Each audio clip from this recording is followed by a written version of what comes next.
gentlemen, boys and girls, we are proud to present a tribute to 10 years of Lou Mongello and the WDW Radio Podcast. And here we go. Here we go. Go, go, go. Break it on down. Bless you. Bless you. Oh, bless you. Bless you. Well, bless you. Bless you. Welcome to the WDW Radio Show, your Walt Disney World information station.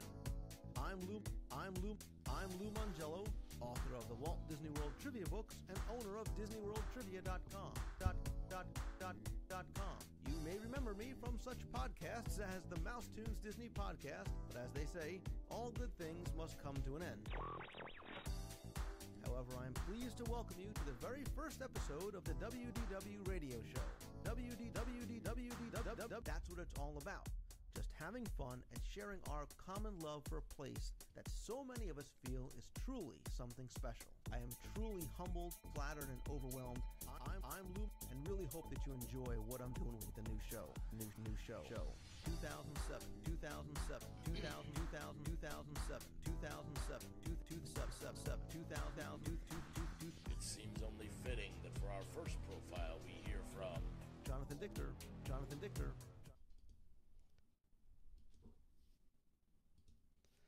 Good evening, my friends. Thank you so much for joining me live tonight, or if you are watching on the replay. I am Lou Mongello, and I need to start off by saying I have missed you. I don't know why it seems like it has been too long since we've been back here in the box between the cruise and Expo and Disneyland and the one souvenir that I brought home for myself, which was bronchitis and the flu. I am happy to be back with you. I'll apologize in advance for my coughing up a lung sometime, probably starting right now on the show. If I can get it all out right away, that's awesome. It's so good to see you guys back in the box. Familiar faces. Marty Raimondo loves my TTA and chill shirt. It has been too long since I have TTA'd and or chilled. Chuck is saying no audio. Hopefully you guys have audio as well. Keith, good to see you as well. David, Chuck, Marissa, Jim O, always in the box. Heather, Joel, Loretta, always nice to see you as well. Lakota Matson, Andrew Mealy. Oh gosh, I'm trying to catch up here, and of course I don't have my glasses on, so I can't see as well. Let me just do this. I might as well just embrace it. Paul Hoffman, good to see you as well. Sammy K. Andrew is in there as well. Gentleman Yeager, it's good to see you as well. Father Christopher, it was so nice seeing you in and around Disneyland and D23 Expo. And that's really what I want to talk with you guys about. More importantly, what I want to hear from you guys about tonight was really about if you were at D23 Expo, what you thought, or even if you weren't, we can go over some of the big announcements. And you can do it via chat. You can call in if you want and be on the air, and we'll have a little conversation. Sorry, hands up. I will go for as long as I can without dying, which would be, Facebook video gold. Stephen Cook says, great job covering D23. Thank you so much. What was my most memorable moment? Gosh, it's so hard because I have moments that were memorable to me from a personal level, from a community level, from a Disney fan level. So on a personal level, and I know this is going to sound like the lamest answer, but it's honestly true. Like, I get the most reward and love and feeling out of being in the booth and meeting people there, being able to bring that experience to you. I loved having really sort of the very first ever kind of nation meetup in the booth on the last day. We took pictures, we took video, which I'll probably share for you tonight as well. From a fan perspective, obviously Parks and Resorts was the biggest thing. I did not get into the Marvel live action, although I heard some of the stuff going on for Infinity War was just insane. But I think Parks and Resorts, which is probably primarily what we're going to talk about tonight, was the most exciting stuff. Andrew says, do I know where the Mission Space restaurant is going? Will it be where the festival center is? So in terms of that this is some concept art for what the Mission Space restaurant is going to look like. Now, if you take a look at the art here, obviously you are not really in space. Those are going to be screens and windows that will give you views that, from what I understand, are going to change throughout the day and the night. So you are going to have some different experiences. I do believe they are going to build an additional show building for this. My understanding is that this will not take over the Wonders of Life Pavilion. Now, I very well may be completely mistaken, but there is a lot of room around and, more importantly, behind Mission Space that will afford them the opportunity.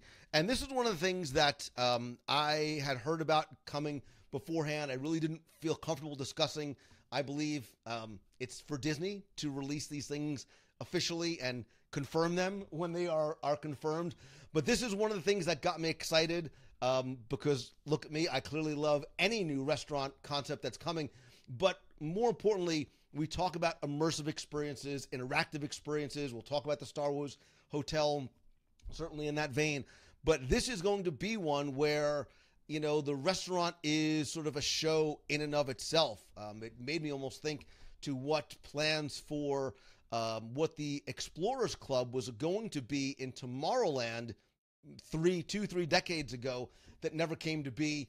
I think you're going to get a similar type of experience here where there's going to be a lot of stuff going on, not just in the restaurant, but around you as well. And certainly this ties into the addition now of a new green side experience for Mission Space, which I think not only makes it more attractive and really doable for people that may have had some motion issues, but I think it also, more importantly, is going to make it a lot more kid-friendly.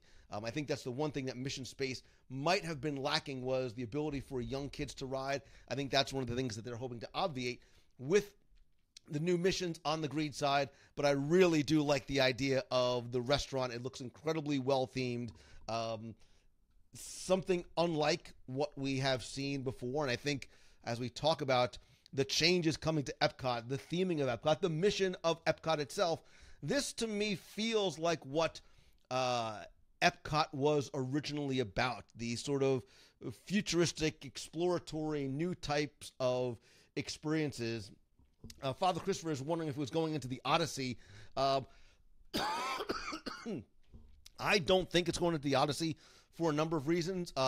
While that building has an existing kitchen, if you look at this concept art, it just looks too big for that area, and they cannot expand the footprint of the Odyssey because of the sinkhole and the lake in front, which obviously is why that lake is there, is because when they were building Epcot Center, there was actually a giant sinkhole that formed. They filled it with water, and that's where the Odyssey sits. So I think this might actually be a separate building attached to, but obviously a separate experience from Mission Space itself. Aaron says the only thing I didn't like was the Great Movie Ride, not because it's going away, because the new movie ride will be today's animation. I didn't get to see the rest. Let me see if I can catch up. So you like the idea of the history of Mickey. So I have seen a lot of discussion about the choice to make and look, we haven't seen very much other than a little bit of concept art, a little bit of preliminary animation for what that's going to look like. But you have to remember, and I'm playing devil's advocate because, look, I grew up on classic Pie-Eyed Mickey. I think a lot of us probably have. But what I think this is trying to do, and look, this very well may take us through a history of Mickey and Minnie over the years, and that's maybe sort of what we're hoping for. So it does sort of cover the early Mickey up to today. And look, we have to understand, too, that there is a new generation. If you are somewhat of an adult like me, there is a new generation of fans growing up on Mickey in a very different style than what we were used to. The shorts that we see now on Disney XD and Disney Channel, that is their version of Mickey Mouse, and they have to obviously keep it fresh for a new audience as well. The Mickey Mouse that we grew up and know and love might be one that kids today are like, well, that's the old Mickey, right? That's the really old Mickey from like the 80s. Really, kids? It's not that old. I mean, never mind. Sorry. Excuse me. So I think that is part of the thought process there, is to make it something that, look, keeping the parks relevant for multiple generations at the same time is a very, very difficult task. What is classic and nostalgic to us is old, and sometimes, and look, maybe then to a certain degree, that's why Great Movie Ride is going away, because for a lot of younger kids, they either don't know of or can't relate to a lot of the films that were being featured in there. So we have to sort of get it from an overall guest perspective.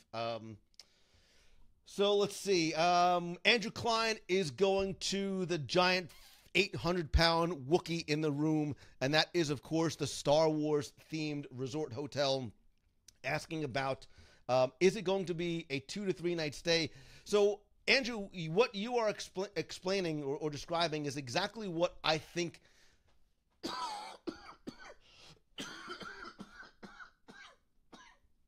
man, I'm sorry. I think this experience is going to be like. I think that you are going to book your reservation at this Star Wars themed resort for a certain period of time, the same way that you would book it for a cruise. So you might have a 3-day, a 4-day, a 5-day, whatever it's going to be, stay, and that is how long your experience is actually going to be. I don't think it's going to be something that is attached to Star Wars Galaxy's Edge. Obviously, we have the name of the land now. I think this is meant to be a very, very deep, very immersive experience that is going to last a couple of days. Not that you are sort of, prisoner in this hotel for 2 or 3 days, but I think they want it to be something where you not only sleep there and dine there, but it is an attraction in and of itself. If you look at some of the concept art, you almost get a sense that some of the guests who are there, and this is what I think it might be, you can sort of plus or add on to this experience as much as you want. So if you want to, buy or, I don't even know, maybe rent a costume while you're there, if you want to add on, lightsaber training, whatever it's going to be, you have the choice, like a cruise, to do as much or as little as you want to do.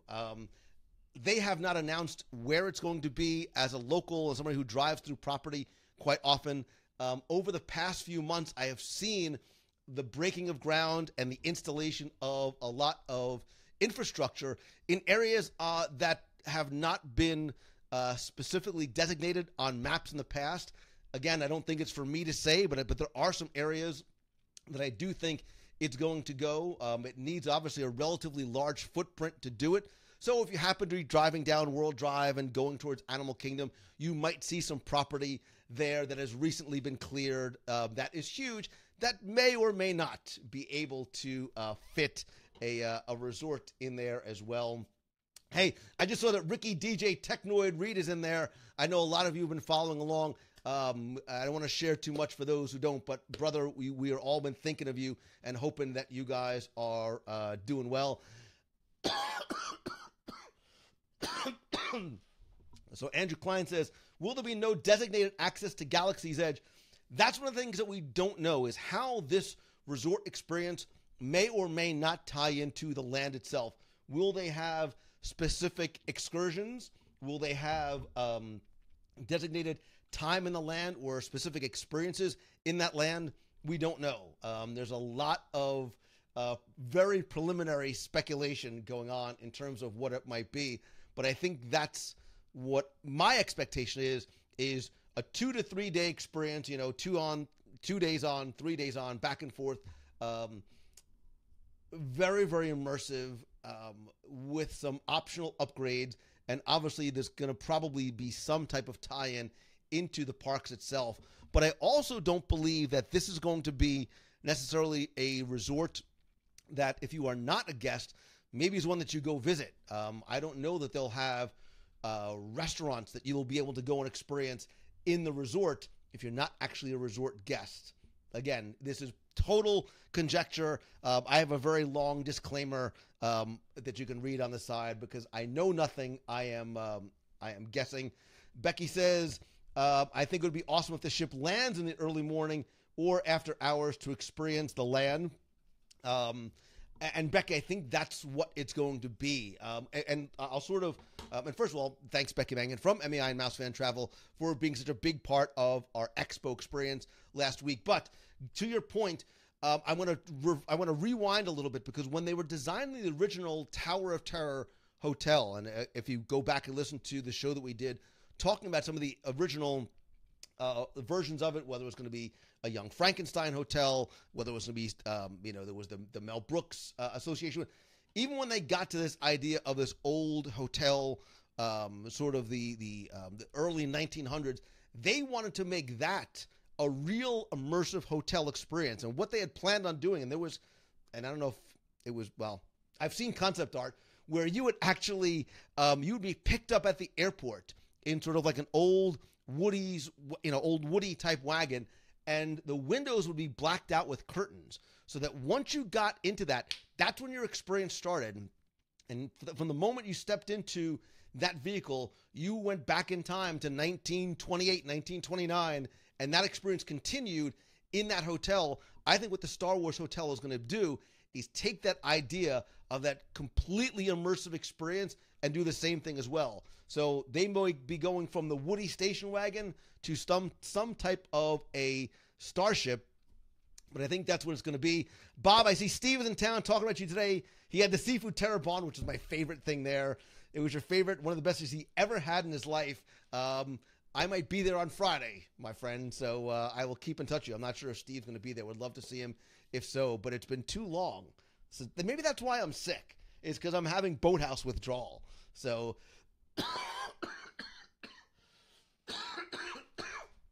sorry, if I survive the night, I think I'll be there on Friday night. So let's see. There's a lot of people talking about the Star Wars themed hotel. Thanks to all of you who are saying so many kind words about the box and the booth and the Mouse Fan travel team. Speaking of hotels, I will tell you one of the other things that, again, sometimes I am fortunate to be privy to information that I choose not to share, because I don't believe it is my right or my place to share things before it's officially announced. So while I knew that there was another resort coming, I had no idea that it was going to be this, which is going to be called, from what I understand, Disney's Riviera Resort, which is not only a Disney Vacation Club property, I believe the 15th Disney Vacation Club property, but more importantly, it is going to be a more upscale luxury type hotel that is going to be available to all guests. Again, I have an idea of where I think this is going to go. I don't want to necessarily say, because I think it's part of a grander plan. I think it will be located near a theme park and near a very large body of water, if that helps. But yeah, this is one of the ones that I was very, very excited to hear. And look, I'm going to have you guys call in a couple of minutes, because I want to hear what you have to say, the things that you were excited about. Let's just sort of quickly go through some of the other ones. Obviously, we had heard a lot of rumors about some attractions that are going away, some new things coming in, including the Guardians of the Galaxy attraction coming into where Ellen's universe of energy currently sits. May you soon rest in peace, Ellen and Bill Nye, Science Guy, and Kramer from Seinfeld, etc., etc., etc. We don't know what type of attraction this is going to be. Clearly, it is not going to be a copy of what we have out in Disney California Adventure, which I saw for the first 19 times and loved it. But I have an expectation that this too might be, one of the trackless type systems. Father Christopher is saying that they announced it was between Hollywood and Epcot. It does leave a possible locations. If you happen to be local or visiting in a car, I think you'll see some areas where there is some construction going on. They are going to be building an additional tower too for Caribbean Beach Resort. So don't get those two properties confused. They are separate and distinct. Obviously, one of the other things we knew we heard might be coming is the Tron coaster, which was really confirmed at D23 Expo. The thing that's important to note, though, is if you look at this concept art, which is only concept art, the Tomorrowland Speedway is remaining. The Tomorrowland Speedway is remaining. It does look like they may actually have shifted, or they may shift the track a little bit. That looks like a little bit more of a hairpin turn, more towards the left-hand side of the concept art. But it does give you an idea. You can see on the far left where the Walt Disney World Railroad is coming through. So how it's going to fit in terms of getting onto the opposite side or going over the railroad tracks, as it were. And in terms of other attractions, we also know that the Ratatouille attraction is going to be coming to Paris, France, in France, in Epcot Center. Father Christopher says, the Tomorrowland Speedway remaining was surprising to me. Father,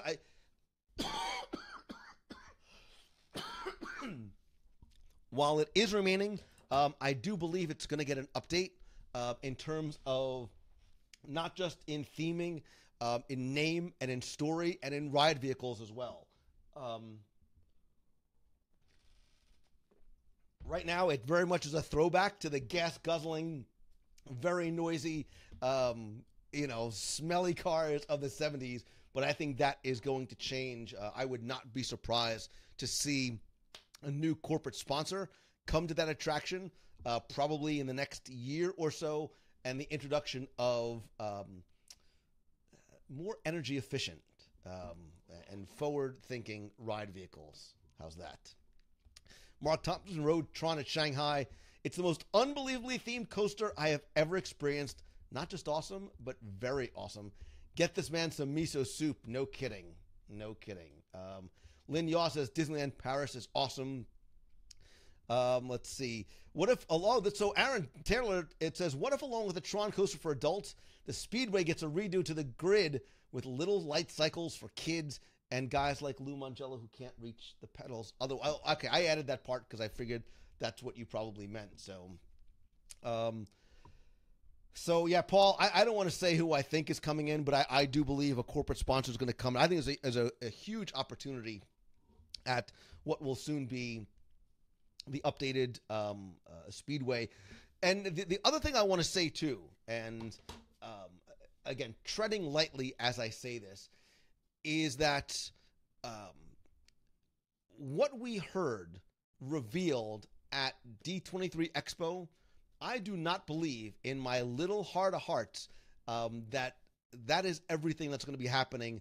I don't mean just in the next, 5 to 7 years. I think that's not just everything that's going to be happening in the next 12 to 18 months, which means I think that as we get closer to Epcot's anniversary on October 1st, I think you will see some additional announcements, some additional changes as well. Obviously, we didn't talk about the introduction of the new theater that's coming to Magic Kingdom.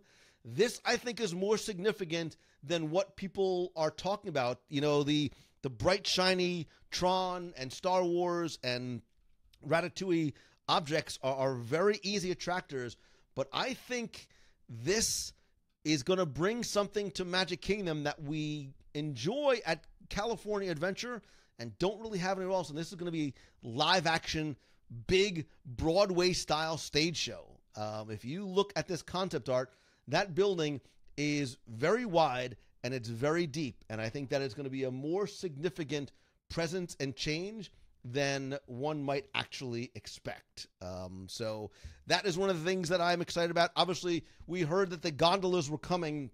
We now know exactly, to a certain degree, what they might look like in terms of their themings. They are not these gigantic submarines that some people were expecting that are going to hold 20 to 30 people. They are small passenger vehicles. This really is very much a throwback to the old Skyway buckets. One of the most notable changes is these will obviously be enclosed for a variety of reasons, comfort being only one of them. I think there's other reasons why they're enclosed as well. Father Christopher thinks the theater is exciting. I do as well. Nikki Keller also misses live entertainment in Walt Disney World, and David Potts is calling this Skyway 2.0. Eric McMahon, the gondolas looks great. Amanda LaCicero, the theater is going, so the theater is going where the exposition hall currently sits. You can interpret what you want from this, although I will say if you look behind where the popcorn cart is and the gentleman holding the balloons, There does seem to be an awning and an entrance there. There very well may still be Tony's, but from this angle, it does not look as though the restaurant may survive. So who knows what they have planned. So a lot of people, so this is what I mean.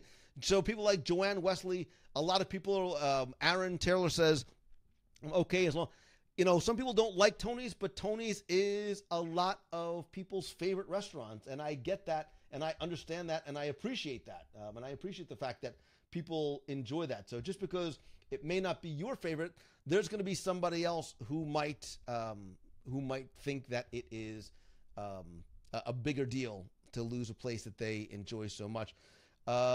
If the Brazil Pavilion doesn't happen, I'll have nowhere to go to chant America. So it's Lisa Glasser. Lisa, I think there'll be lots of places to go to chant America. In fact, this is one of the things that I think is still to come in terms of upcoming announcements.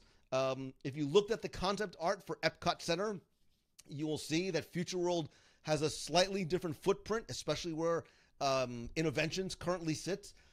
I believe that in addition to, for example, a rumored country like Brazil, there is going to be a much larger expansion coming to World Showcase. It's not going to happen obviously in time for the 35th this year, but that might be an appropriate time to announce when something happens. Obviously, D23 is also doing their Destination D event, I believe, on October 1st.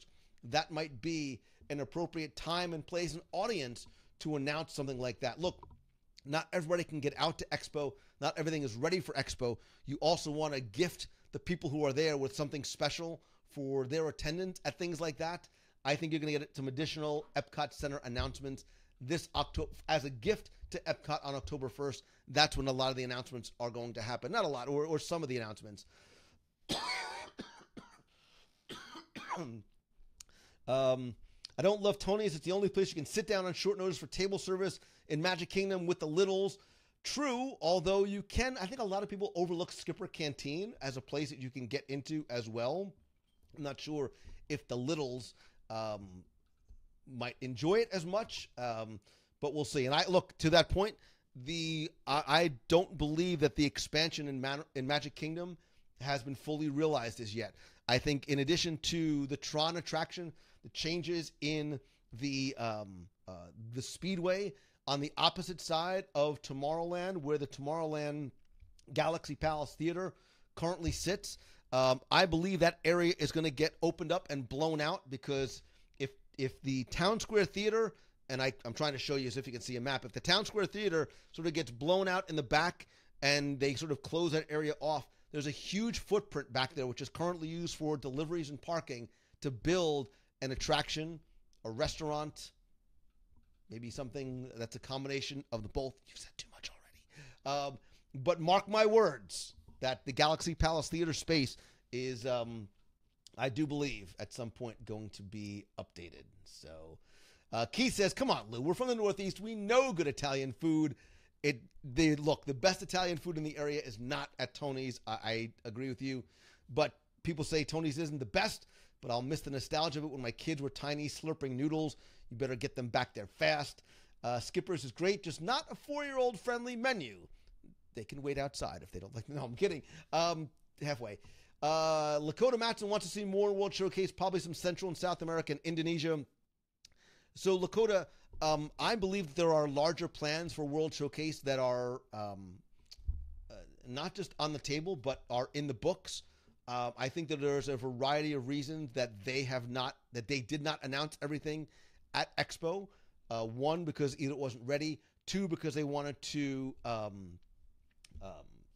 stagger the announcements out a little bit. I think they want to have something to announce for Epcot as part of the anniversary this year.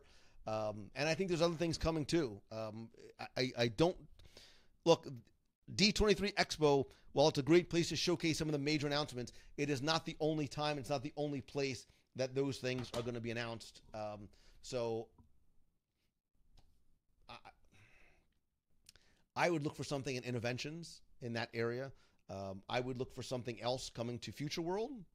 I would look for a definite expansion in World Showcase beyond the Ratatouille attraction. They are not done in Magic Kingdom. And clearly, what is happening. There's a massive shift over at Hollywood Studios. Don't forget that 2 expos ago, they did announce that there's going to be a name change. That is still in the works. We've already started to see some additional announcements of things that are coming in terms of a dining location. What's it? The Beer Palace that was announced today, I believe, is going to go in the area where Writer's Stop currently is. That whole section, they have left some of those facades up for a very deliberate reason. So there's more that's going to be coming too. But I will tell you that I agree with the idea to sort of rip off the Band-Aid, do it all at once. Look, for a little while, once a Great Movie Ride closes and some of the other things happen, it's going to be, for the most part, a half-day park. They will bring some other things in on a temporary basis to be gap fillers, but rip off the Band-Aid. Let people know it's a half-day park. Do all the construction at once, because when that reopens and is rebranded and is expanded beyond just Star Wars and Toy Story Land with things that they have not announced yet, it's going to be worth it. Sometimes waiting is a little worth it. I believe, I just quickly saw somebody say, it was probably Lisa, about Illuminations. I believe Illuminations is changing. I had heard a number of years ago that they were working on a new show. Look, if you think about it, if you are able to, the best you can, distance yourself emotionally from the nostalgia of loving Illuminations for 25 years and look at things, Lisa, you're a great example. You've seen things like World of Color, you've seen Fantasmic, you've seen some of the other things they do out in Disney. Imagine that scale and spectacle of a show on and around and throughout World Showcase Lagoon. More importantly, unlike World of Color, something that can happen really in 360 degrees. I think the potential there, especially the potential of what you see and where you see it from, are going to be very important. And while we will miss Illuminations, we will keep that memory in our hearts and go, oh my God, have you seen the new, I'm not going to say what I think it's going to be called, show that is coming into Epcot Center. So I do want to, Robert saying, no, I cannot be without Illuminations. It might have to. Caitlin, the cough, I'm trying. I went through meds and it's not helping. Steven Schussler, we were just talking about you, my friend. I know you're here. I don't know how long you're here for, but I'm coming to my favorite restaurant on the planet on Friday. So if you're there, I'd love to see you. So Father Christopher says, I hope it's after October. I'm fearful it's going to happen before I'm down. But I can easily see them waiting till after Food and Wine. So I don't think, well, I'm 94.87% sure Illuminations is not going to change before October 1st. There, I think, would have to be too much that would have to happen between then and now. They also understand the emotional, the sentiments and the attachments to it, and they wouldn't do that without giving people enough time to see it. Look, I know people that are making, and I think you might even be in the box, that are coming down to Walt Disney World for a day, for a matter of hours, so that they can ride Ellen one more time, the Great Movie Ride one more time, see certain things one last time because they know that they're going away. I don't think that they would pull Illuminations without giving people advance notice. They learned from Mr. Toad so many years ago. So I'm not sure if it might even happen before the end of the year. But that might not be the worst holiday gift that we can get, which would be something new. So Lisa says, I'm moving to Florida just to see them one last time, and then you'll just pack up and move back. So Caitlin Lavelle, am I going to have a podcast dedicated to the D23 announcements? Yes, I had hoped to have it done already. You hear the way I sound. There was no way I could get out a podcast this week. So we will record something. And that's part of the reason why I'm doing this. You are a little bit of a focus group because I wanted to see, and I also want to hear, I want you guys to call in. I want to hear from you in terms of what you think were the most significant announcements that came from D23 Expo, which is the ones that are most exciting to you, most important to you, most disappointing to you, the ones you're looking forward to, the ones that you will make a specific trip down to go and see. some of the other things we didn't talk about was the minivan service. I saw one of the minivans yesterday. We didn't talk about California Adventure becoming Pixar Pier, the Marvel that is going to be coming out to Disney California Adventure. Because there wasn't a lot of details announced about that, it was sort of glossed over. Kids, boys and girls, scooch closer. Again, without saying too much, if you are a Marvel fan, if you, like this guy, are a Spider-Man fan, if you are an Avengers fan, you have a lot to be excited about and a lot of reasons to start getting ready to book additional trips to go out to Disney California Adventure starting in the next couple of years. If you are a cruise fan, raise your hand. If you're coming to Alaska, raise your hand. I'm looking for the Alaska logo, but I can't see without my glasses on. There you go. If you're coming to Alaska with us next year, be very excited because nobody talked or heard about the idea of a 7th ship coming. I believe, Becky, correct me if I'm wrong, 2021, 2022, 2023, we have a lot of cruises to go on. So start saving your pennies. And I guess, Becky, I'm going to be happy to be stuck with you for a for at least a couple of years. So also, the other thing we didn't talk about too was the new movie in China. More importantly, the new technology in terms of the new seamless screens that are going to be coming out there as well. So Robert Burton says you should come to the ATL. Pinewood's about 10. I almost went to Atlanta for the filming of something, but I just couldn't do it with my schedule. So I can afford cruises now that I won't be paying for Walt Disney World travel. But yeah, thinking about all the money you're going to spend on food and margaritas while you're here. Stephen Conti, is the Riviera going to be in the Magic Kingdom Resort area? So I'm reluctant to say because, again, I don't feel that's for me to reveal and disclose. So I won't. How's that? Andrew Meal says, what are my opinions on the new Spider-Man Homecoming movie that came out? Andrew, how much time do you have? Here. Look here. And here. Look over there. Spider-Man Homecoming was the movie I waited 40 years for. When I say that I laughed and I say that I cried, I'm totally cool with saying that I wept a little bit during the movie. So much so that Friday, I'm going to the Boathouse and I'm going to see it again. I don't care if it's just going to be me and probably my son because he has no other choice. Becky says, Father Christopher, I know everything and hear whispers, but I had no clue about the 7th ship, says Becky Mencken. So Corey Bassett loved Spider-Man. By the way, Corey Bassett, once again, big round of applause to you, my friend. You were the keeper of the box all 3 days. You were juggling technology and cameras and everything else, and I appreciate it. Helen loved Spider-Man.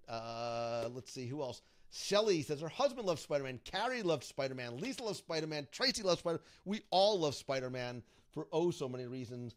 I may or may not have my Spider-Man underoos on again.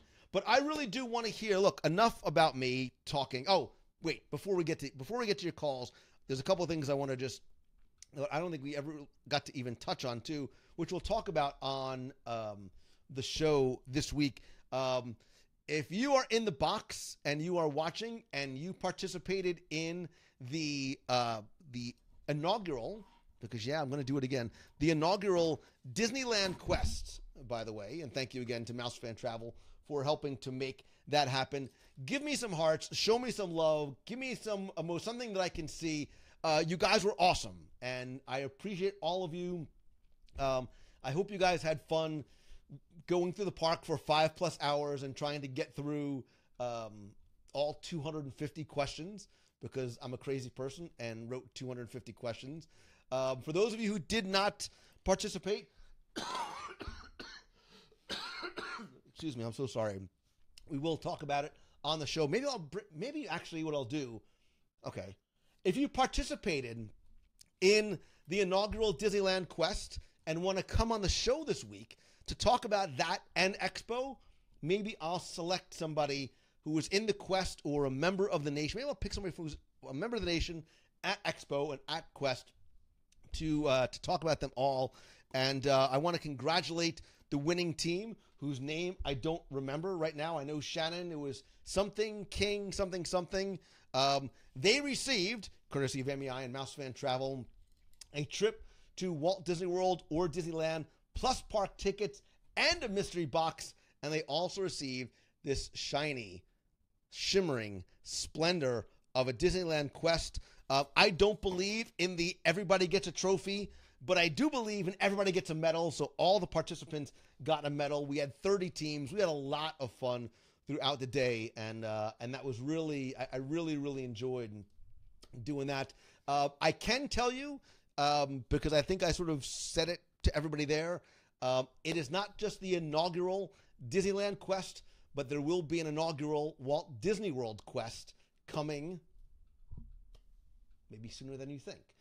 So stay tuned for an announcement. Melanie Jones sold hers on eBay for $1.95, which is actually less than what I paid for it, which is okay. My feelings are not too hurt, but to all those of you who participated, I really do appreciate you guys being part of the expo, having a good time, playing fair, and it was a blast. It was a blast. So I will announce when and where. Well, maybe I won't announce where, but I'll announce details of the inaugural Walt Disney World Quest that'll be coming. People are Michael Johnson next week. Michael Johnson, dude, I'm not even unpacked yet. You know, I can't even show you the pile of mail. Here it is. That's all mail that is sitting on my desk that I haven't even gone through as yet. First week in December, probably not going to happen. David Kelly asking me how many games the Giants are going to lose to the Eagles is not the nicest thing that you could have said, especially since the season hasn't even started yet. Although I am very, very excited for football season this year. Frank Kaz, oh my gosh, it's so good to see you, brother. There are no losers, just one winner. Justin, it's not going to be in October with Shanghai coming up. I am not going to be able to pull that. I am definitely not going to be able to pull that together. And I will obviously give you guys time to make travel arrangements. So definitely stay tuned. I will do it again here in World. I'll do it out again in Disneyland again. Who knows? Maybe we'll even do another one. I've done them on the cruise before, but maybe this time we'll, well, never mind. Becky says, I will come help with the mail. And that whiteboard, which actually had some changes to it. I effectuated a change on the whiteboard about 1:30 a couple of nights ago when I could not sleep and had an idea in the middle of the night. So Nikki Keller is saying to do it around Momentum.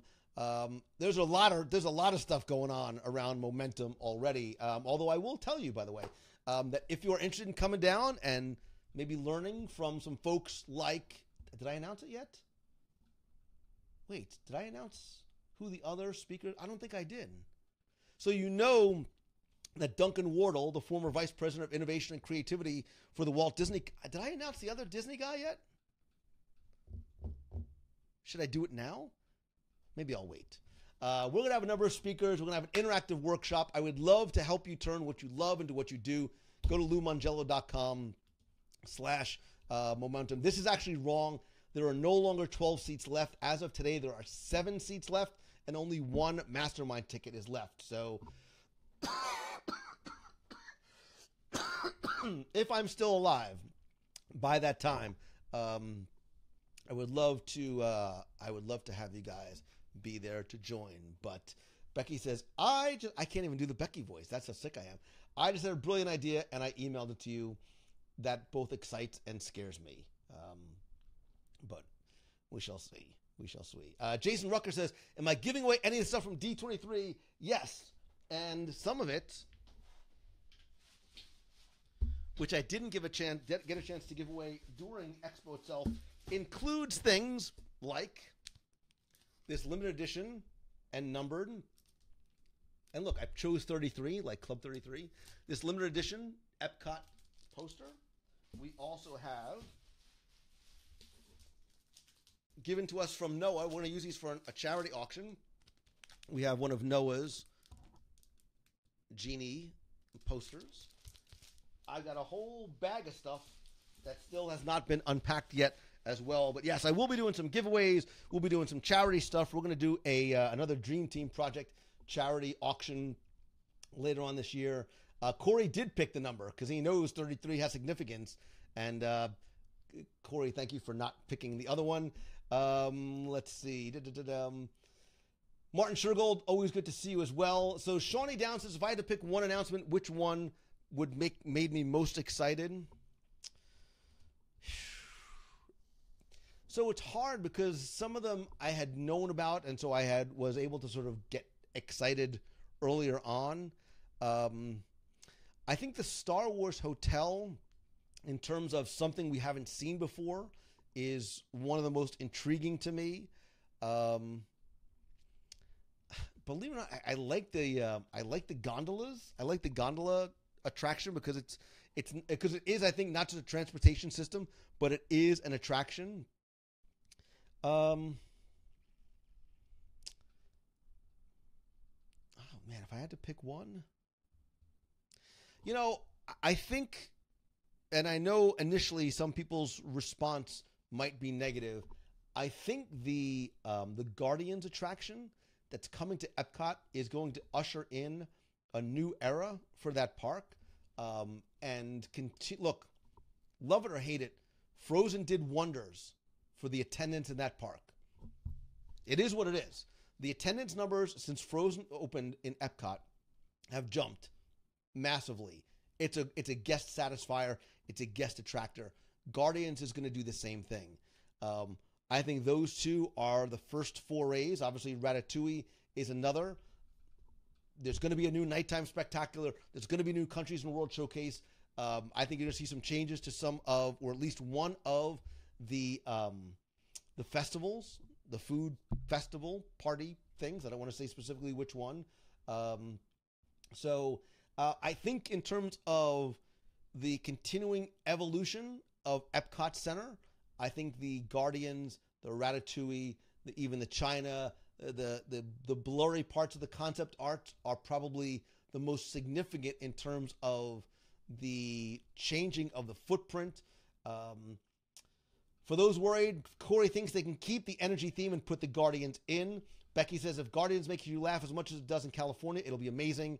Father Christopher says, after riding Guardians in Disneyland, I'm excited to see what they do in Epcot.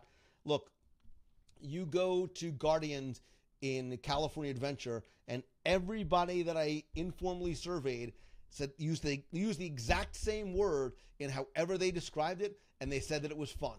They said it was just a laugh, like fun. Lucy Stewart says Guardians at Disneyland is amazing. Everybody came off smiling. Everybody came off laughing. They were singing. God help us, some of them were dancing. But I think, you can take a ride system and change. The only thing you change is the premise and the theming and the direction when you go in.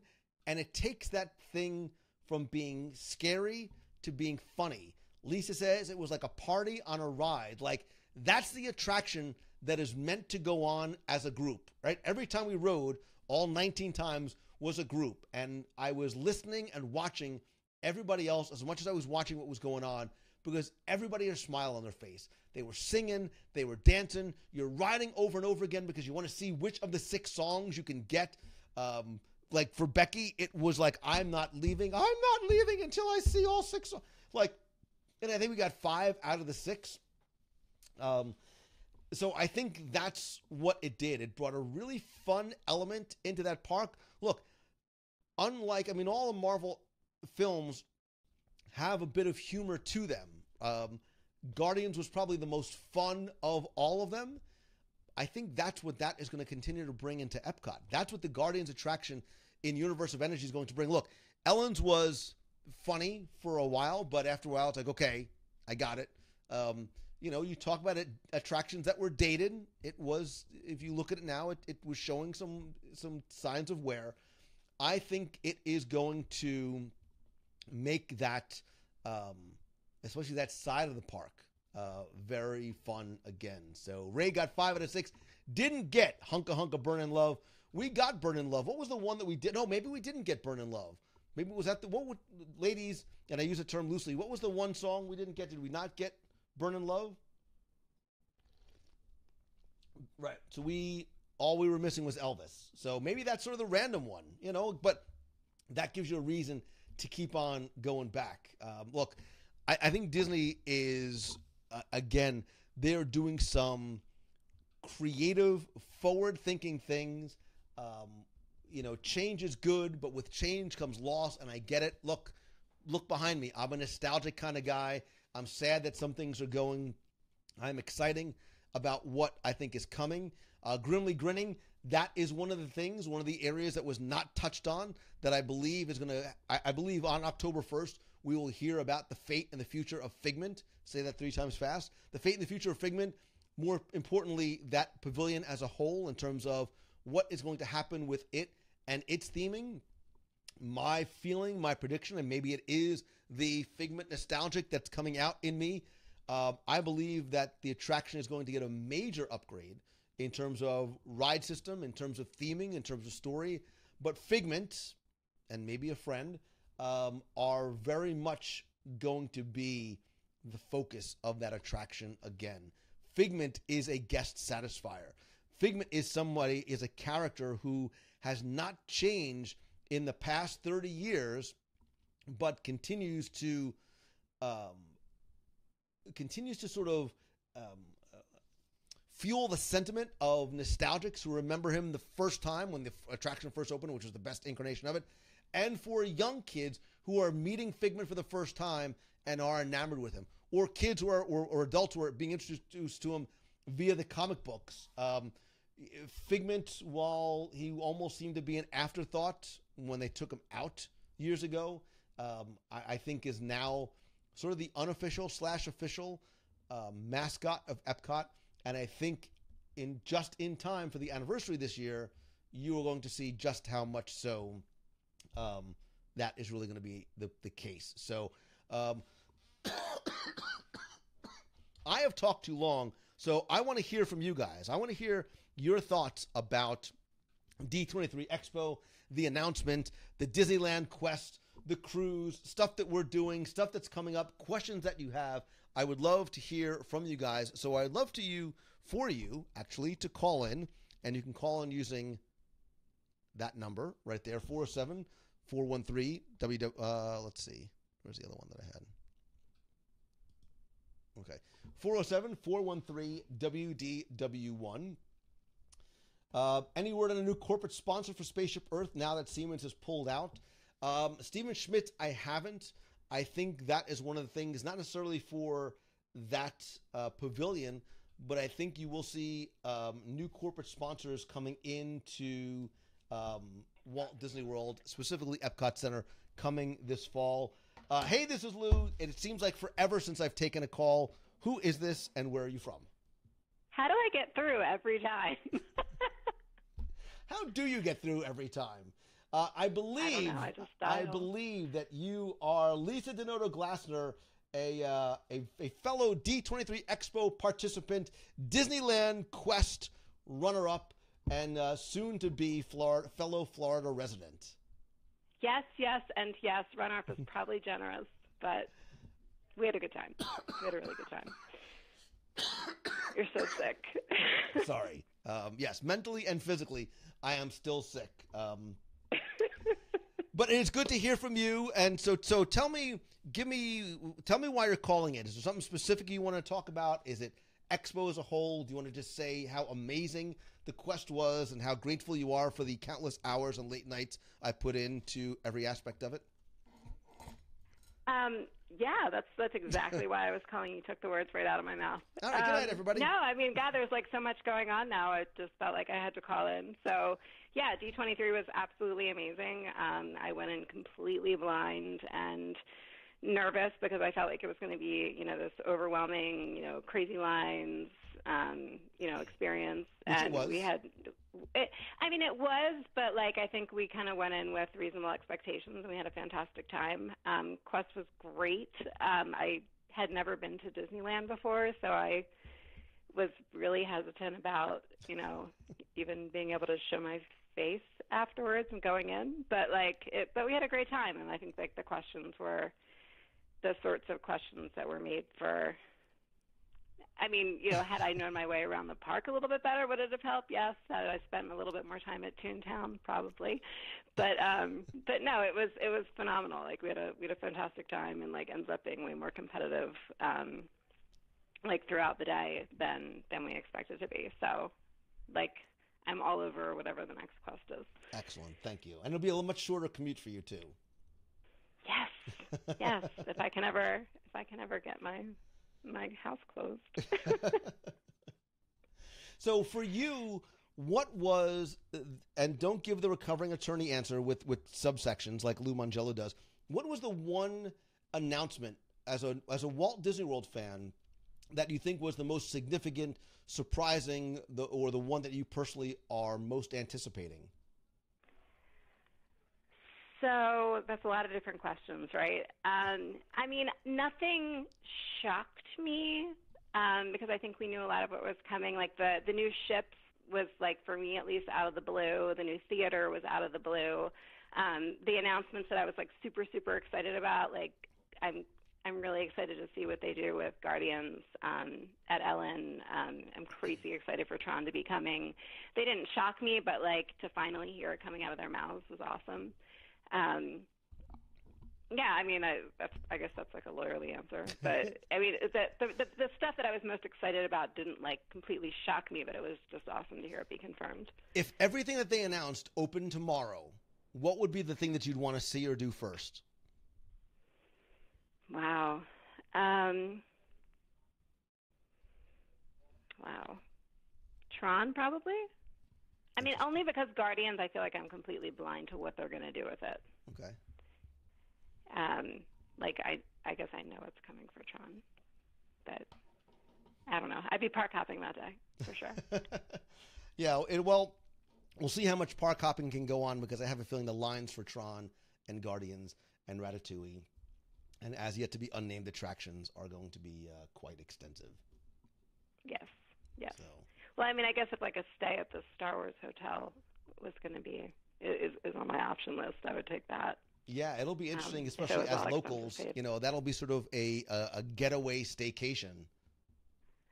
Yeah, I think it'll definitely be a destination. Like if I'm paying for that, I'm definitely not park hopping. So.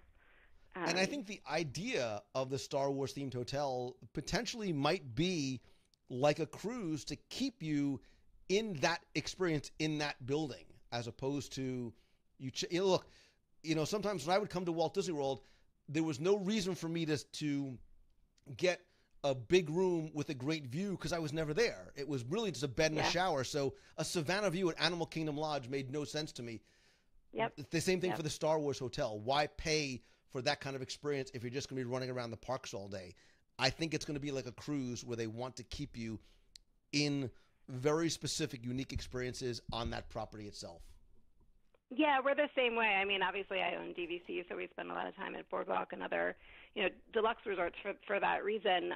But we all know that, like, Pop is a second home to me because I'm not in my – Pop is great, but, like, I'm not in my room when I'm down there. So, that's just where I kind of, grab a spot where I can get easy transportation and whatever. But I heard you comparing it to a cruise before, and I think that's a really – interesting way of thinking about it, where you're kind of like, that is your destination. If you want to do quote unquote excursions from there, you can. I think it'll be really interesting too to see how they handle, because I know, like, people who aren't staying there, I'm sure will want to see it, but then kind of how they handle that without ruining the experience for the people who are staying there. It'll be interesting. I don't know how much of the you can just go visit kind of thing. Yeah. That's like saying I'm just going to go to the port at Port Canaveral, but you can't actually get on the ship. I think it's going to be the same kind of thing, because you're going to be paying probably a very high premium for that kind of experience. They don't want other people just walking around being able to see what it's like. But who knows? We are totally speculating in the blind, which is kind of what makes it exciting for me. So. Yeah, I was talking to somebody who said like that maybe they would just sort of have Earthlings come to visit the bar, just like they do in the real Star Wars. So I mean, I don't know. It'll just be interesting to see like how they juggle that, if they juggle that. But yeah, I mean, like, how could I not call in? There's so much going on right now between D23 and Quest and the insanity of my move right now. So I'm super excited. Everybody who is my Facebook friend has been so patient with me. So thank you all for your support. Yeah, and I wanted to call in. I won't take up any more time, though. I'll let somebody else jump in because I know everybody has a lot to say tonight. Well, good. It was good to see you out in at Expo and in Disneyland and on the Quest, and it'll be good to see you when you are a local here in Florida. So, all right, I'll catch up with you maybe next week. Talk to you later. Have a good night. Bye. Bye. You too. Let's see. Let me take another call here. Hey, this is Lou. You're on the air. Hello. Hello. Hi, Lou. Hi, who's this? This is Hannah, Adam, and Carrie from Iowa. Hannah, Adam, and Carrie. What part of Iowa are you from? Norwalk. So, is that anywhere near Storm Lake? No, not at all.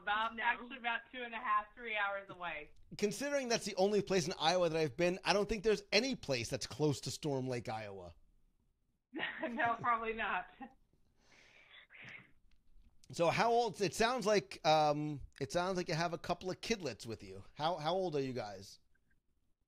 13. 13 and 10. Yeah. Well, almost 10. Almost 10. Almost double digits. Almost double digits. So are you guys big Walt Disney World fans? Yes. Were you super excited about all the announcements at D23 Expo? Well, I was really excited about Ratatouille. Thank you. Ratatouille.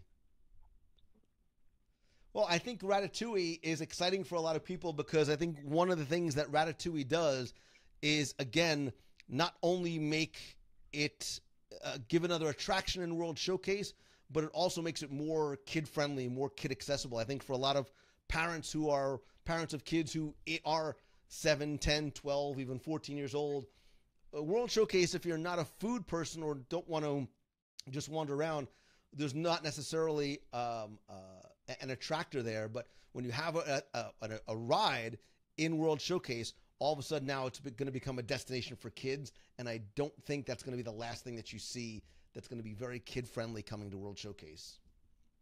Oh, yeah, we're really looking forward to it. Well, we're going to be there in September, and this will be our first Food and Wine Festival, so we're all really excited about it. Excellent. Make sure you bring your stretchy pants. Oh, yeah, definitely. Multiple pairs. See, you know exactly how to do it right. Yep. And well, thanks for taking our call. The kids have been really excited to talk to you. I'm excited to talk to them too, and maybe I'll even see you guys wandering around the promenade at Food and Wine in this September because I'm there like every day. Oh, yeah, we'd love that. All right, well, good. You guys keep in touch as your trip gets closer. How's that? All right, thanks, Lou. Thank you guys for calling in. Good night, guys. All right, bye-bye. Bye. So, I'm going to stop for a second because I'm dying, and I just saw that Shannon King hopped into the conversation. Shannon, I hope you don't mind me embarrassing you, but I'm going to embarrass you because you were the leader. You were part of the winning team for the inaugural Disneyland Quest this year. So big golf claps all around for you and your team. You guys did it exactly the right way, exactly how I had envisioned the strategy of approaching the Quest was supposed to be, and it paid off for you. So congratulations to you and your team. Let me put the number up one more time. I'll take a couple more calls before we call it a night. Rob and Trillian are watching too. I love that name, Trillian. It's unique, it's different, and it sounds like it could be from Guardians of the Galaxy or the Avengers. Hey, it's Lou. You're on the air. Hey, how's it going, eh? Who's this? You know who this is? Oh, I think I know who it is, Canada. But if I get it wrong, I'm going to be in trouble if it's not Stan Solo. It's Dan Solo. How you doing, brother? Oh, I'm doing awesome. Excellent. You know what I'm looking forward to, so I don't even want to talk about that. Yeah. So you know, it's going to be Star Wars Land. It's going to be Toy Story Land. It's going to be Galaxy's Edge, and it's going to be the hotel. Those are the main things I'm looking forward to. I'm looking forward to experiencing the chicken exit on the Tron coaster. That's something else I'll be checking out. But so did you get a chance? I'm sorry. Go ahead. But what I wanted to talk about was the theater. Yeah. And now, being the armchair Imagineer that I am, I was thinking, how awesome would it be that with all the stuff happening at Hollywood Studios, that one man's dream gets moved into that theater on Main Street? Interesting. So, odds on that. I don't think. I'll say this. I don't think that the one man's dream concept is going to go away. I don't think that is where it's going to end up, though. I think what this theater is going to be is an opportunity for a stage show performance on the scale of something like Aladdin that they had out in California Adventure, which does a number of different things, right? It offers an attraction that is accessible, and I mean accessible in the literal and figurative sense, meaning anybody can go to it. There are in terms of special needs accessibility, in terms of scooters and wheelchairs, kids can go, adults can go. They can sit with grandma and watch a stage show. It's going to be a people eater because it's going to be large in size. It is obviously going to be air conditioned, which is going to be a welcome respite for a lot of people here in the summer. But I think it's going to also offer a different type of entertainment than what we currently have. As a former theater major, I appreciate live performances and what goes into that, and doing those shows over and over again. Those are some of the things that I enjoy most at places like Animal Kingdom and even some of the smaller shows in Epcot. So this is not the sexiest thing that we saw announced at Expo, but it's one of the things that I'm most excited for. Yeah, exactly. Oh, I love the live shows. And that's what I was thinking. It was going to be a live show, but I'm picturing, how you go to the presidential, and they got all those little things you can look at while you're waiting before you go in. That's what I was picturing it to be like a one man's dream, the stuff moving into the... So something beforehand. Before the show, yeah. So like even sort of like to have a great moment at Mr. Lincoln in Disneyland, you've got a pre-show area with lots of exhibits, which makes sense because everything really has a pre-show. Depending on what the show ends up being, will it be tied into Walt? Who knows? Yeah, that's what I was picturing. I could be. I'm just thinking in my head, which is probably a bad thing to do. But somebody said they'd like to see it. So Ricky DJ Technoid Reed says, I'd love to see a live Mary Poppins show. Shawnee says a new show would be perfect for resort hopping on the monorail. Take a break, hop onto Main Street, see a show, get right back on the monorail. So awesome idea. Yeah, and I think it'll be interesting. Area. It'll be very interesting what they'll put in. Not Casey's. Tony's restaurant spot would be the ideal location for something like that. Yep. So anyways, I'll let someone else call in. I was just gonna put that thought in your head and see what you thought about it. All right, brother. Say hi to Canada for me. Okay, will do. See you in about a month, buddy. Bye. Okay, bye. Let me give you guys the call-in number again here. Let's see. It's right there. I'll take a couple more calls before the voice gives out tonight. Hey, it's Lou. You're on the air. Hello, Lou Mongello. It's Darlene Nagy from West Seneca, New York. Welcome home.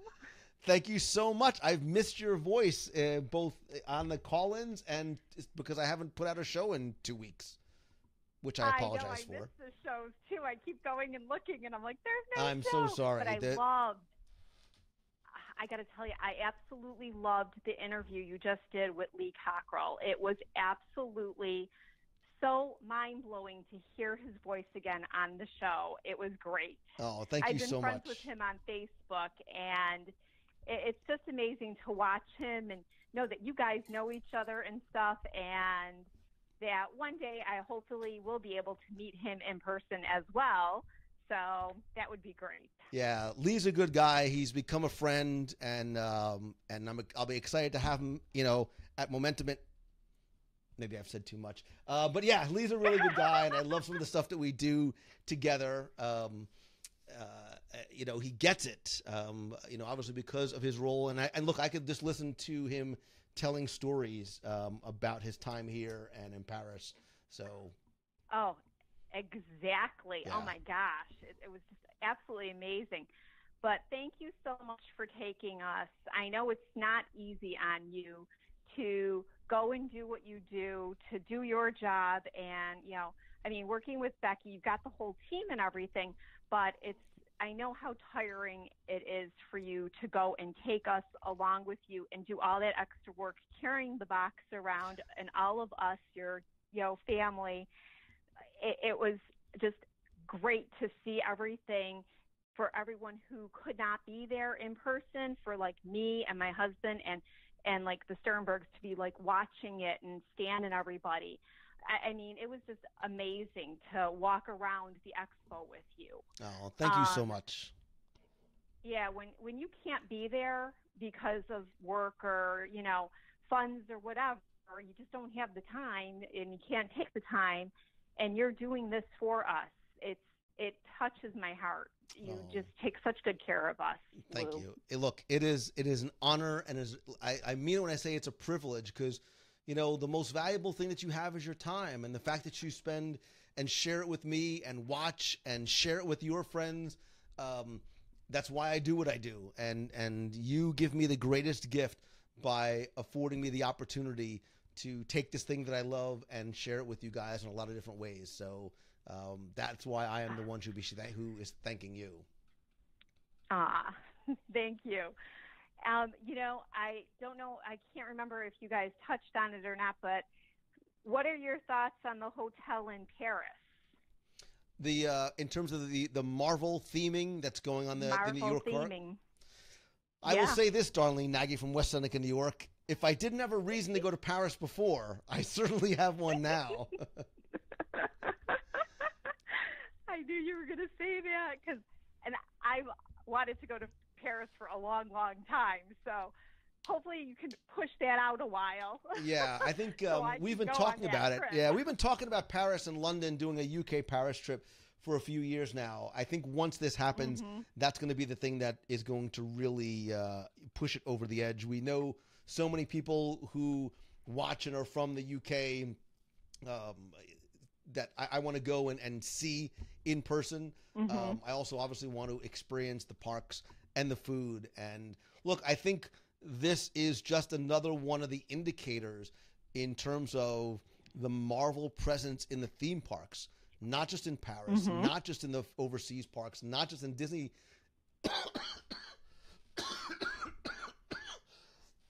Excuse me, Disney California Adventure, but setting the stage for what I think is going to come to Walt Disney World within the next decade. Oh, yeah. Well, to start off with them announcing the Guardians of the Galaxy going into Epcot, my husband was like, wow, really? And I'm like, yeah, really? And he's like, that's so cool. My cousin, he's like Marvel everything. He actually draws Marvel characters and stuff, and he cannot wait for the Guardians of the Galaxy and stuff. So, look, darling, what this is doing on a grand scale, on a 30,000 foot view scale, is you have a reason now to go and visit every single park. You've got that new bright shiny object, whether it's a Tron coaster, Guardians of the Galaxy, Ratatouille, Flight of Passage, all the stuff that's coming over to Hollywood Studios. You used to be able to sort of skip a park. You're not going to be able to do that anymore. No, you can't skip a park. I mean, Animal Kingdom used to be, as they said, a half-day park. Right. That's a full-day park now. You're going to have the same thing at Hollywood Studios. People were like, oh, you can get that done in the morning. You can go to Animal Kingdom in the morning. You can go to Hollywood Studios, get those two done. You can go to Epcot for the day. Magic Kingdom's a full day. So you can probably get everything done in 3. I'm telling you, I see 7-day trips, no doubt. I agree with you. Look, 7-day trips, if not more. You still can't do it in 7 days. It is impossible to do it. Look, I'm local and I can't do it all. So I know. Yeah. That's it exactly. My girlfriend Nancy's been a DVC member and an avid Disney World goer for many years. She's the one who talked us into getting the DVC. And when we went down in 2006 with a friend of hers who had never been to the park, and I'm like, oh, gosh, I don't remember seeing this, or they must have moved this. She's like, okay, you've come for like the past few years, every year. How are you missing these things? Mm-hmm. I go, Nance, they change things. They move things. Things don't always stay in the same spot. I go, and you can come to this park on a daily basis, I bet you, and you can still not see everything. My buddy Joseph Ballesteros says, 2-day park visits, it's a dream come true for Disney, but that really is what it's going to be. You're going to need 2 days for every park. You're going to need, your nights over or even afternoons in Disney Springs. If you want to go to the water parks, if you want to do golf, if you want to do some of the other things going on. So you can come for a week and still not do it all. And I think that's the beauty. Look, I realized after this last trip, Disneyland, I think 4 days max is more than enough time. 4 days in Disney World isn't even close. It's not even close. No. We are doing 5 days in Disneyland because I haven't been since 1990. Keith, 87. Michelle hasn't been in a while, and I don't think Stuart's ever been.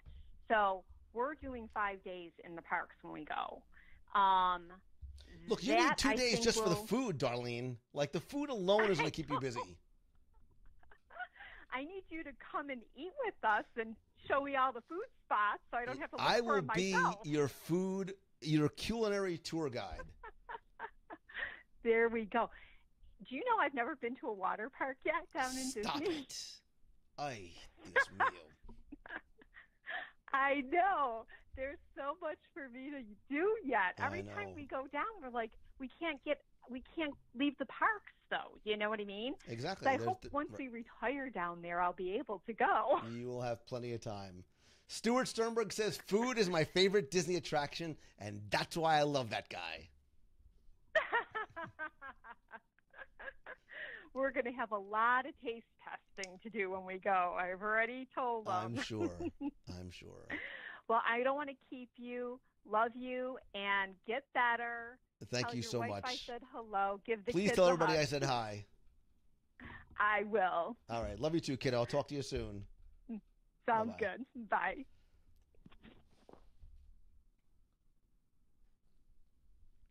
All right. We'll take a couple more calls. We'll go till 9. The voice is Becky Mankin says it's starting to become a 10-night trip to Orlando.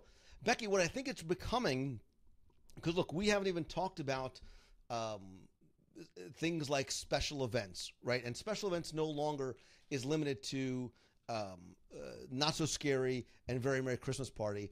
It's Food and Wine. It's Flower and Garden. It's Festival of the Arts. It's additional stuff that's coming on the special event side. We have not heard the last of it as well.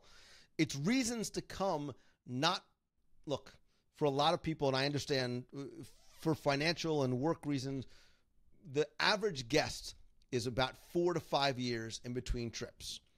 For those who are fortunate enough to be able to come once a year, that's awesome. Disney wants you to have reasons to come back multiple times a year, whether it's for a quick 3-day weekend, during spring break, during the holidays, during Festivus, Thanksgiving, whatever. There's reasons to keep coming back or change the time of year that you come each and every year, because the experience that you have the first week in December is going to be markedly different than the one that you're going to have during Flower and Garden Festival. Not just because there might be new attractions that are open, but because of things you can do, things you can't do, things you want to do. And that is the brilliance in what this place affords. That's why I'm not the only person that has moved down here, because we want to be able to be close to it all the time. And it literally was cheaper to move here than to keep flying back and forth from New Jersey over and over and over and over again. So, all right, let's take a couple more calls. I want to hear Bradley. I'm actually going to go to Paddlefish next week, I think, to do a review. I've been giving it Kristen Blake just had the bread service at Sanaa. You're loving life right now. Kristen, I hope you took a picture of it, and if you do, tweet me or Facebook me and show me what you ate while you were there. Let's take a couple more calls, and then we'll see. Let's see. Amen to that, right? It's cheaper to move than it is to fly back and forth. And it's probably easier with the whole babysitter thing. All right, let's take a couple more calls before we call it a night. And because I have a date on my couch with layers of blankets and Captain NyQuil. Hey, this is Lou. You're on the air. Hello, Mr. Lou. How are you? Good. Who's this? Keith Groshans, Long Island, New York. Hey, what's going on, buddy? How you doing? Good, yourself? I am excellent, thank you. Well, besides the cough. Besides the cough and the flu and everything else that's associated, the worst thing about having this, excuse me, is not even the cough that keeps me up all night. It's the fact that I'm not hungry. Ooh. Yeah. That's illegal. So, am I allowed to associate for people why they might know your name? Absolutely. Like, I hope. Like for things like this? Oh, wait, sure. You're on a delay. Like the Disneyland Quest logo you helped with, and you may or may not have been the winner of one of the other logo contests, correct? I guess it's the inaugural one, the anniversary logo, right? Yep. Yeah. Yes. Awesome, brother. I appreciate it. I appreciate I love doing it. Awesome. So how are things? Oh, not bad. Can't complain. Just doing what I do best, working right now. I just wanted to call and say thank you for all the D23 coverage. I was exhausted watching you guys from my comfy couch. But my favorite thing personally is the love that Epcot is finally going to get, because that sorely, sorely needed it. And then it's, I started going to Disney right, when they opened that park. So for all the nostalgia that the Magic Kingdom had, Epcot was like my wow, like this is so cool place, because I was into technology and science and all that stuff like that, and more than anything else, architecture. So, the architecture, I could just stare at all those buildings for hours. But just finally now getting, at least I can start being proud of that, going to that park again and recommending it to people, and all the fun things that go into that is really where I was most excited about. Is there, and I agree with you, and I think this was very deliberate, using this sort of anniversary year as an opportunity to start giving it some of the love. I don't think, like I said before, that we've heard or seen everything that's coming to Epcot yet. I think the next 3 to 5 years, you're going to see major and minor changes in both Future World and World Showcase. But was there one thing that you saw or heard or are anticipating that you're most excited to see in Epcot? I think the new dining should be fun. That's going to be a this is why we're friends. Interesting.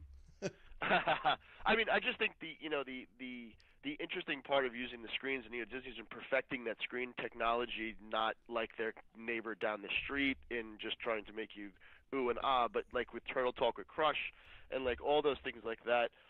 They're kind of like those screens. They're using them now as environments, which I think is really unique to take you out of the Orlando, theme park environment. I'm just really interested in seeing how the architecture and the footprint is going to change. We saw the rendering, and renderings are renderings, so you never really, you can't live and die by those. But I'm really interested in seeing how they reinvigorate technology, and we're living in an age now where solar and SpaceX and all those things like that are now in front of us, that we can hopefully get some of that infused into back into what should be Future World. Well, and I think you hit on a lot of really important points, and people who are listening are saying the same thing, that they are agreeing with the love that. Look, I think a lot of people felt that Epcot was being neglected because Animal Kingdom got a new land, everything that was going on over at the studios. Magic Kingdom has new Fantasyland and all these different things coming. So we were waiting for what was coming to Epcot, and it was about time.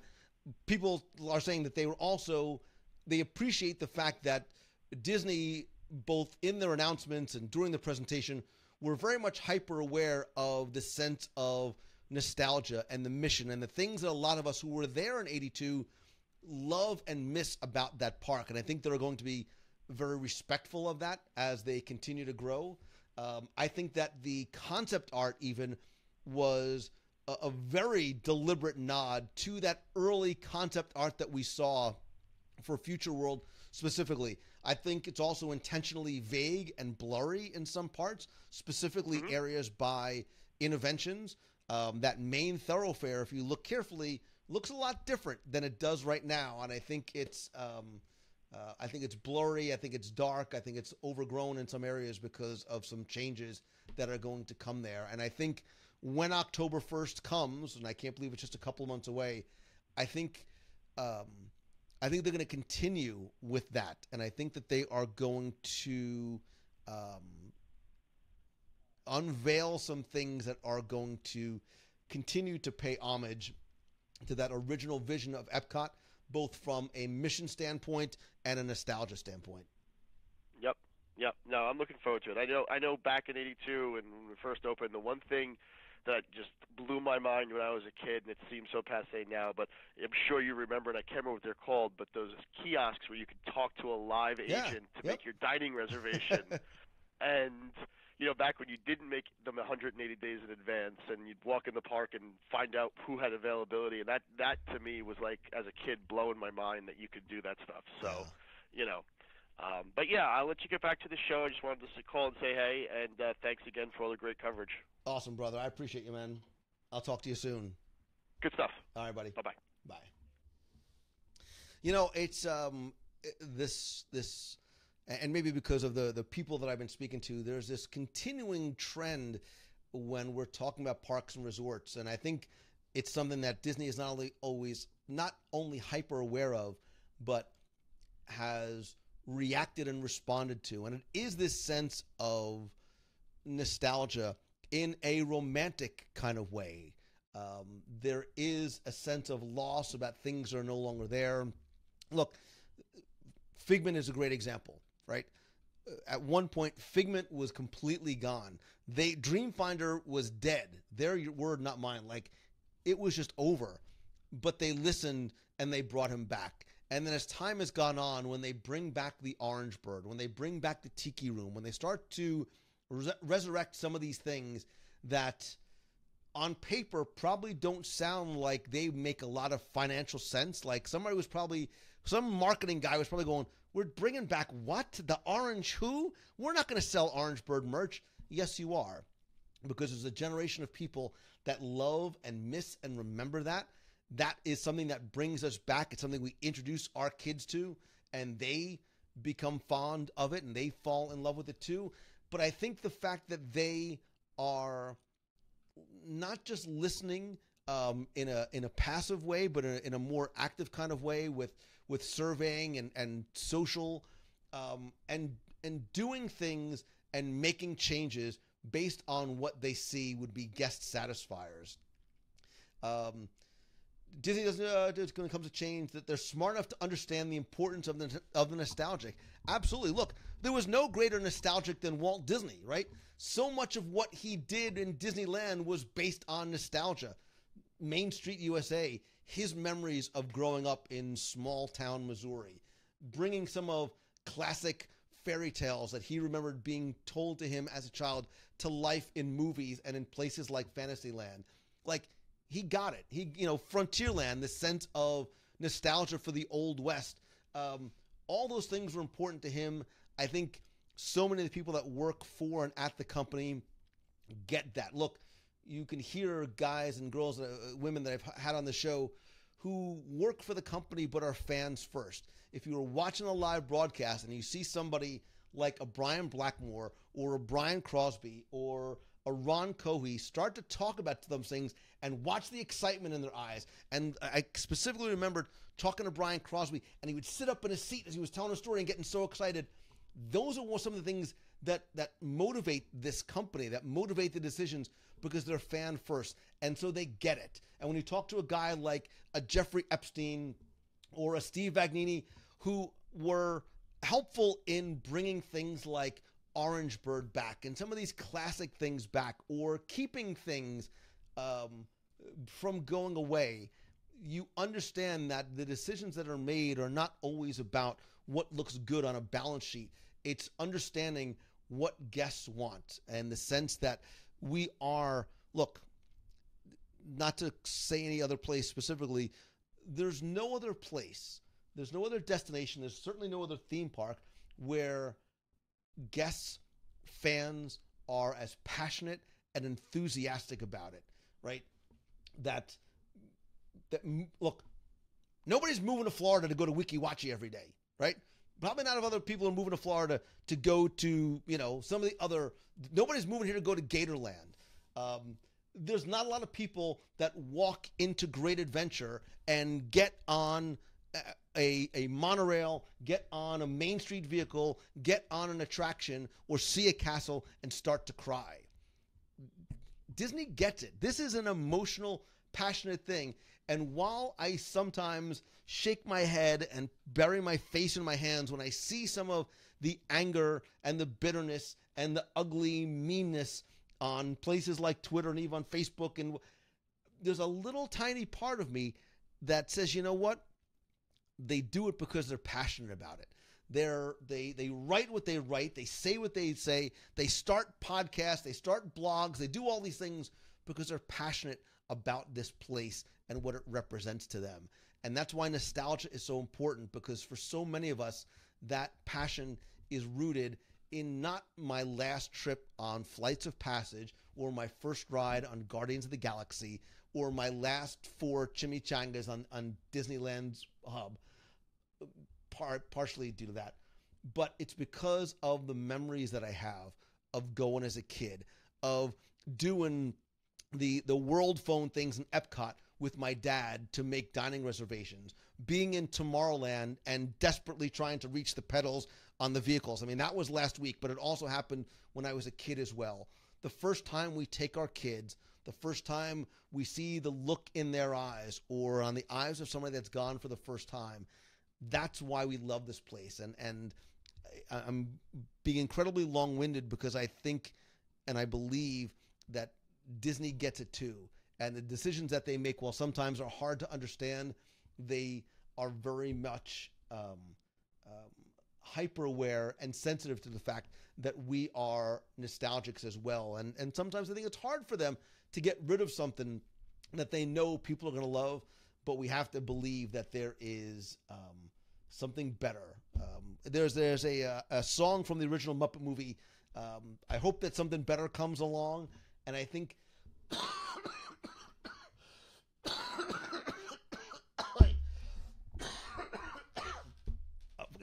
sorry. I always believe that there's something better that's coming along. So when we're going to lose something, I have faith that something better. Ay, Dios mío. Robert says, I feel the same way about Disneyland. Too many memories to count. Some people, Melanie says, I sobbed at the gates of Disneyland. David says, what I'd give to take the Skyway over 20,000 leagues again. Well, you might not be able to take the Skyway over 20,000 leagues, but you're going to be able to take the Skyway in between, International Gateway and Hollywood Studios or a resort. Imagine what those views are going to be like, being able to see in your own car with your family views of the property in a way that we haven't seen them before. Quincy, somebody sent me this shirt. Forgive me, I apologize. I don't remember. Sorry, who sent it? But this is my TTA and chill shirt, and there's a little part of me that wishes I was on the TTA with a giant cup of tea and blankets so I could chill. So, Melanie Jones, lots of tears at D23, and they're good tears. They're all tears of joy. So, I did see somebody in the box talking about I was thinking not just specifically of your tears on the omnibus, but you are not alone, right? Like, we all get that. That's why we're all friends, because we all sort of understand that feeling of crying when we see, the Disneyland chimichanga for the first time, or you see the castle, or, there's different things that evoke different kinds of emotions. So, Tammy Orr says, I went solo after Momentum and didn't really enjoy it, I came to the realization that Walt Disney World is meant to be shared with the ones that you love. I agree. While there is still, for me, and I think a lot of people, sometimes it's kind of fun to go alone because you can do your own things at your own pace, but you're right. And the reason why I'm here is because I want to share my love for Disney with those of you who can't get here as often as you like. The reason why I do this show every week. Somebody asked me a couple of months ago, they said, I don't get it, man. Like, why do you do that show on Wednesdays? And I was like, what do you mean? Like, well, you're not selling anything. Like, I was waiting at the end, like, you're supposed to sell something. Like, you're supposed to advertise something. I'm like, no, I'm not. Like, he's like, yeah, you are. Like, you're in business. I'm like, yeah, but that's not why I do it. Like, I do it because I love doing it. And I consider it a privilege to be able to share this with people. And if they want to, you know, if they want to do something like, and this is not my, like, and I tried to explain, like, the nation, right? That's sort of why the nation was formed. It's not about, I don't know. Some people don't get that. Sometimes you do things because it's not about a bottom line, right? It's not about dollars and cents. It's about doing something that you love, and, you know, eventually you'll find a way to pay your bills from it. But it's a, look, it is a privilege to be with you guys. And when I look and see how many of you are here, and the numbers don't matter, because I would do the same show for one person that I would do for 100, for 1,000, or 1,000,000 people.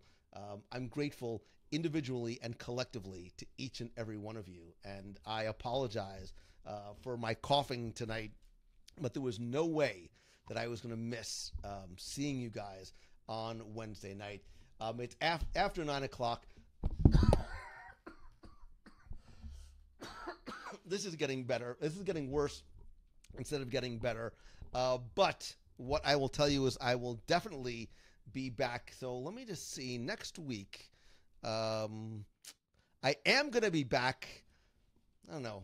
Maybe do something special. Stay tuned next week. There might be some changes next week because of next Wednesday. So I won't say what or why, but stay tuned. I might change the day. I might change the time.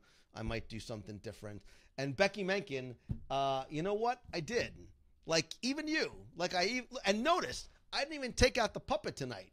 But I do. I miss all of you guys. And I do what I do because I love you. And I am grateful to you and for you.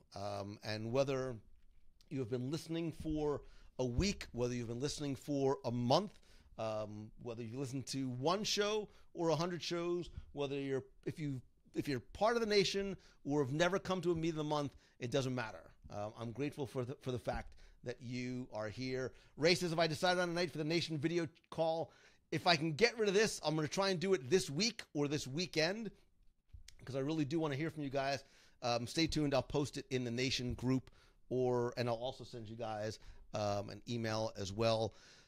Thanks to all of you who, by the way, who are part of the WD Radio Nation. You are the ones that help keep the lights on and keep this all going. And I have, for those of you at depending on what level, I have a really, really cool gift for you for your care package this month, and hope to have your next scavenger hunt and quest that I do every month ready for you in the next couple of days. So thanks to all of you. I appreciate you more than you know. Thanks to everybody who watched and was part of the D23 Expo coverage, who came and participated in the quest.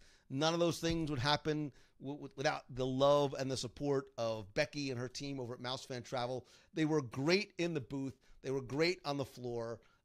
They are great to you guys when I know you work with and you book with them. So I am honestly grateful to all of them as well. Hope to see some of you guys this fall, which just happens to be during Food and Wine Festival, by the way, for Momentum Workshop Weekend. Because if there's something that you want to turn, that you love doing, that maybe you want to turn into something that you can do on the side or as part of your profession, I would love to try and help you. And stay tuned. I think I gave it away already, but stay tuned for the other announcement in terms of our other special Disney guest who you may have heard on the show recently. There are now only about 7 seats left if you guys are interested. So I'm sure I'm forgetting something else. It doesn't matter. Me, my blankets, my couch, and Princess NyQuil have a date tonight. So I love you guys. If there's ever anything I can do for you to show my appreciation and say thanks, by all means, please, please let me know. So until next time, until next week, thanks again, guys. See ya. This is where I'm supposed to put like a full screen image up and I can't see.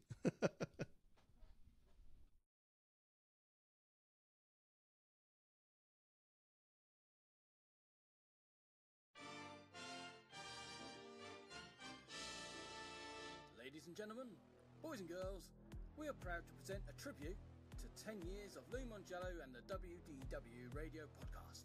And here we go. Here we go. Go, go, go. Break it on down. Bless you. Bless you. Oh, bless you. Bless you. Well, bless you. Bless you.